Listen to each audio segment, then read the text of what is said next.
Je te donne 10 conseils pour bien commencer ton nouveau travail et surtout pour bien t'intégrer et trouver ta place au sein de l'équipe. Parce que commencer un nouveau travail peut être source de stress pour beaucoup de personnes. Parce que je me rappelle une fois, j'ai une collègue avec qui j'ai travaillé dans une entreprise. J'avais commencé, on va dire, une semaine avant qu'elle. Et elle a commencé, et enfin, le matin où elle a commencé, elle m'a fait comprendre qu'elle était stressée. Voilà, de commencer dans une nouvelle entreprise. Hein, parce que elle m'a dit, en tant que noire, parce que après c'est la réalité, hein, pour les noirs, c'est même si les choses ont changé, voilà, il y en a pour qui c'est stressant de commencer dans une nouvelle entreprise. Elle m'a dit, bon, par rapport à la couleur de sa peau, le fait de commencer, trouver sa place dans une nouvelle équipe qu'elle appréhendait. Et bon, le fait de m'avoir rencontrée, je pense que ça l'a rassurée un tout petit peu. Voilà, tout simplement. Mais pourtant, cette personne, c'était même pas, enfin, je veux dire, c'était quelqu'un qui était censé être ma chef. Hein. Voilà, on avait un lien hiérarchique. Enfin, elle n'était pas vraiment ma chef, mais elle était au-dessus de moi. Donc, c'est pour vous dire que commencer, pour beaucoup de personnes, commencer dans une entreprise, c'est source de stress. C'est pourquoi il y en a qui n'osent pas démissionner, qui vont rester à leur poste, parce qu'ils vont se dire, bon, le fait d'aller dans une nouvelle entreprise, rencontrer de nouvelles personnes, s'adapter à elles, c'est compliqué. D'où l'intérêt de cette vidéo. Je vais te donner 10 conseils pour bien commencer dans une nouvelle entreprise. Bon, moi, les entreprises où j'ai travaillé, franchement, je m'en fous. Qu'il y ait des personnes qui ont la même couleur de peau que moi, je m'en fous tout simplement parce que j'applique ces conseils-ci que je vais vous donner tout simplement. Et le dernier conseil est le plus intéressant. Donc, je te demande de regarder cette vidéo jusqu'à la fin. Donc, le premier conseil que je vais te donner lorsque tu commences dans une nouvelle entreprise, la ponctualité, c'est la base. Donc, la ponctualité, c'est pas discutable. Il faudrait que tu arrives à l'heure, que tu termines, que tu respectes les horaires de travail, tout simplement. Le conseil 2, lorsque tu viens de commencer dans une nouvelle entreprise, c'est d'essayer de respecter le code vestimentaire de l'entreprise.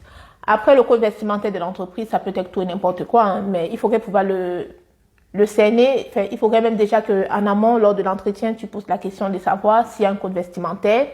Moi, je l'avais fait sur un de mes postes où le jour de l'entretien de recrutement, le directeur des ressources humaines qui m'avait reçu, j'avais vu qu'il était très bien habillé. Franchement, il était très bien habillé. Et ben, du coup, je lui ai demandé, mais est-ce qu'il y a un code vestimentaire? Parce que je lui ai dit, je trouvais qu'il était très bien habillé.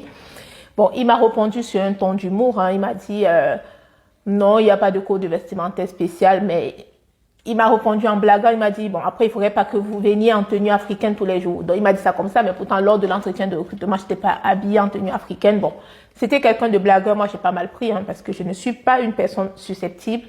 Mais après, quand j'en ai parlé à mes collègues m'ont dit, ouais, c'était pas cool qu'ils te disent ça. Bon, franchement, je m'en fous, voilà.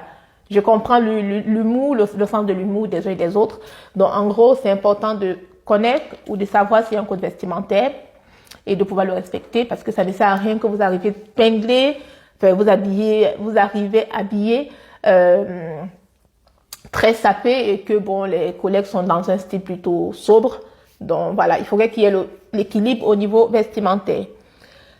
Le conseil 3 que je vais te donner, au moins les premiers jours, hein, ou ta première journée de travail, ta première semaine, c'est d'essayer de rencontrer tes collègues, de faire connaissance avec tes collègues. Dans beaucoup d'entreprises, on essaie de présenter, bon, d'une entreprise à l'autre, c'est l'intégration du salarié, ça peut être différent. Voilà, si c'est pas le cas, lorsque tu passes dans les bureaux, moi c'est souvent ce que j'ai fait. Je passe dans un bureau, je rencontre les collègues, je me présente, je présente mon rôle, ce que je fais, voilà. Donc c'est pas mal de le faire avec les collègues. Lorsqu'on vient de commencer dans une nouvelle entreprise, le conseil 4, c'est de respecter tes collègues. Donc, respecter tes collègues, c'est pas au sens littéral du mot respecter, c'est essayer de cerner un peu la personnalité de tes collègues. Par exemple, la personnalité de tes collègues pour savoir comment te positionner auprès d'eux. Pourquoi je le dis? Parce que des fois, selon la personnalité des gens, voilà, il y a des choses pour qui, je donne un exemple concret. Moi, j'ai une entreprise où j'ai travaillé et j'ai un collègue qui est arrivé. C'était quelqu'un de super gentil, qui était très bavard, qui était très blagueur. Mais moi, le fait qu'il soit très bavard, ça me posait souci parce que des fois, quand je travaillais, il me parlait tout le temps. Et pour moi, c'était un gros souci. Voilà, c'était compliqué.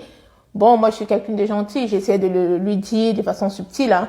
Mais voilà, je me suis dit, il n'a pas cerné ma personnalité tout simplement. Il essayait de me faire rire. Mais bon, sauf que des fois, quand moi, je suis en train de travailler, on est en open space. Si tu me parles tout le temps, pour moi, c'est un problème. Donc, il faut pouvoir cerner la personnalité de vos collègues pour que ça passe par la suite, pour ne pas les agacer. Voilà.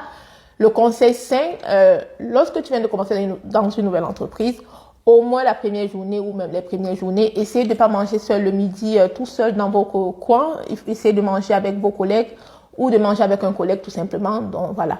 Si vous avez ramené vos gamelles. Et ça, c'est des choses qu'il faut poser en amont lors du recrutement, de savoir comment le temps de pause ça se passe. Est-ce qu'il y a un resto d'entreprise? Est-ce qu'on mange sur place? Est-ce qu'il y a une salle de repas? Voilà. En fonction, vous saurez la première journée si vous ramenez votre gamelle ou si vous saurez comment vous organisez. Dans tous les cas, c'est pas mieux. Il serait préférable de manger avec un collègue, au moins la première journée de travail, les premières semaines, même si après vous voulez manger seul, c'est beaucoup droit, hein, tout simplement. Le 6e conseil, c'est très important de comprendre vos rôles, les attentes de votre responsable la première journée de travail, parce qu'il y a beaucoup de choses qui sont dites lors de l'entretien de recrutement.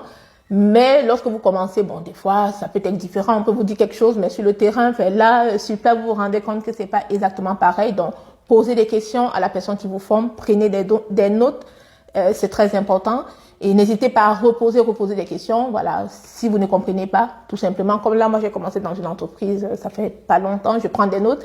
Et des fois, la personne qui me formait, qui est partie à la retraite, il me dit, mais oui, je t'ai déjà dit ça. J'ai dit, oui, mais il n'y a pas de souci, je prends des notes parce que plus j'écris, plus ça va rentrer, parce que c'est quelqu'un que moi, je remplaçais pendant, il y a eu une passation de 2 mois. Et après, cette personne partait à la retraite. Donc, il fallait que je prenne le maximum. Donc, c'était ma façon à moi de digérer et d'intégrer, tout ce dont j'avais besoin de savoir.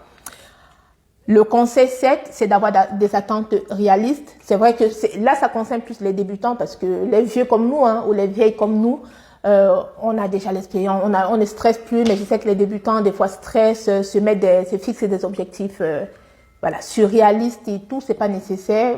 Il faut vous dire que vous êtes débutant et on a tous été débutants. Le plus important, c'est de chercher à comprendre, tout simplement, et surtout de trouver votre place au sein de l'équipe. Enfin, le 8e conseil que je vais te donner, c'est beaucoup plus pour les personnes, pas les débutants, les personnes qui ont déjà travaillé, c'est de faire des suggestions d'amélioration, parce que lorsque vous avez déjà travaillé dans une entreprise, forcément, vous arrivez dans une nouvelle entreprise, vous avez des idées, vous voulez tout changer, on est motivé, on veut, mais il faut le faire de façon mesurée, parce que parmi les suggestions d'amélioration que vous faites, il faut vous dire ou il faut te dire que bon, peut-être ça a déjà été expérimenté, ça n'a pas marché, donc il faut le faire de façon tempérée. Le 9e conseil, concernant ta prise de poste, lorsque tu viens de commencer dans une entreprise, c'est de terminer ta journée. À la fin de ta journée, c'est de penser à dire au revoir à tes collègues. Ça, c'est très important. Moi, je l'ai toujours fait. Le matin, je vais dire les règles de salutation, voilà. Le matin, tu dis bonjour à tes collègues. Le soir, avant de partir, tu dis au revoir à tes collègues. Ça, c'est très important. Tu poser des questions aussi. C'est l'occasion de faire connaissance et de cerner la personnalité de tes collègues, tout simplement afin de trouver ta place dans l'équipe. Et enfin, le conseil 10, c'est le plus important, c'est d'adhérer à la culture de l'entreprise. La culture de l'entreprise, ça peut être tout. Ce sont les usages, ce sont les façons de faire dans l'entreprise. C'est très important d'y adhérer. Moi, par exemple, dans mon entreprise où j'ai commencé là il y a quelques temps, ils m'ont dit que le mois prochain, au mois de juin, il y a un pique-nique qu'ils organisent entre collègues. Je vais participer parce que c'est la culture de l'entreprise. Pareil, sur le mois de juin, il y a quelque chose qu'on organise en Bretagne où tous les collègues sont conviés. C'est tout un week-end, je vais y aller. C'est ça la culture de l'entreprise. Donc, c'est très important que vous adhériez à la culture de l'entreprise lorsque vous venez de commencer dans une entreprise. Après, vous n'êtes pas obligé, mais au moins les premiers moments dans une entreprise sont importants, sont importants, c'est ça. Et c'est ça qui va conditionner la validation de votre période d'essai ou pas. Donc, j'espère que mes conseils vous sont utiles. N'hésitez pas à partager mes vidéos. Abonnez-vous. Et je vous dis à très bientôt sur Joyce RH. Ciao, ciao, ciao.